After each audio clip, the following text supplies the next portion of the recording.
1971 সালের 16 ডিসেম্বর থেকে আজ 2025 15 ডিসেম্বর 54 বছর হতে চলেছে।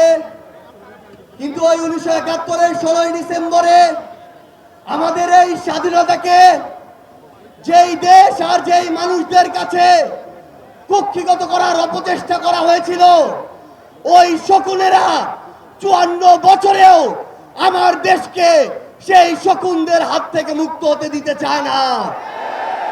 24-এর অভ্যুত্থানে বাংলাদেশের ফ্যাসিস্ট বিরোধী জনতা আমরা রাজপথে নেমে বুক পেতে দিয়ে রক্ত দিয়ে জীবন দিয়ে এই স্বাধীনতাকে পুনরুদ্ধার করার চেষ্টা করেছিলাম, কিন্তু ওই শকুনদের নজর আমরা এড়াতে পারিনি।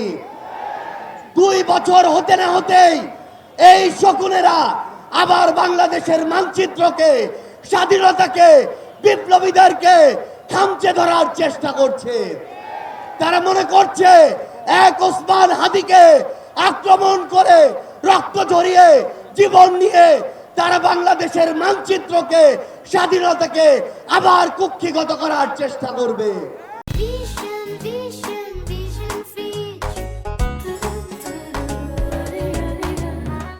কিন্তু আমরা স্পষ্ট করে বলতে চাই, এই 24-এর অভ্যুত্থান পরবর্তী বাংলাদেশে প্রত্যেক স্বাধীনতাকামী, প্রত্যেক বিপ্লবী এক একজন ওসমান হাদি, আবু সাইদের বুকে গুলি চালিয়ে সকল আবু সাইদদের দমানোর চেষ্টা করা হয়েছিল, কিন্তু এক আবু সাইদ এরপরে লক্ষ আবু সাইদে পরিণত হয়েছে।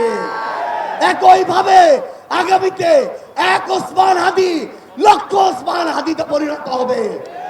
ভারত যদি মনে করে বাংলাদেশের গণহত্যার নির্দেশদাতা খুনি হাসিনা, মৃত্যুদণ্ডপ্রাপ্ত হাসিনাকে ভারতে আশ্রয় দিয়ে, ওসমান হাদির খুনিদেরকে ভারতে আশ্রয় দিয়ে এই বাংলাদেশের সাথে তাদের কোনোদিন সম্পর্ক স্বাভাবিক হবে, এই বাংলাদেশে এই হাদিরা বেঁচে থাকতে কোনোদিন সেই সম্পর্ক স্বাভাবিক হবে না, হবে না, হবে না।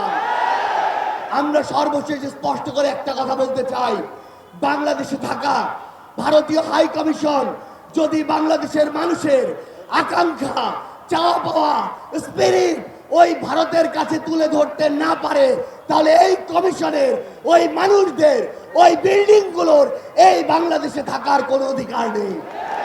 শুধু একটাই সর্বশেষ কথা, আগামীর বাংলাদেশে আমাদের স্বাধীনতাকে, আকাঙ্ক্ষাকে, বিপ্লবকে, ওসমান হাদিদেরকে কেউ যদি আক্রমণ করতে চায়, সেই আগুন এই বাংলাদেশ থেকে পৃথিবীর প্রতিটি প্রান্তে ছড়িয়ে পড়বে ইনশাআল্লাহ।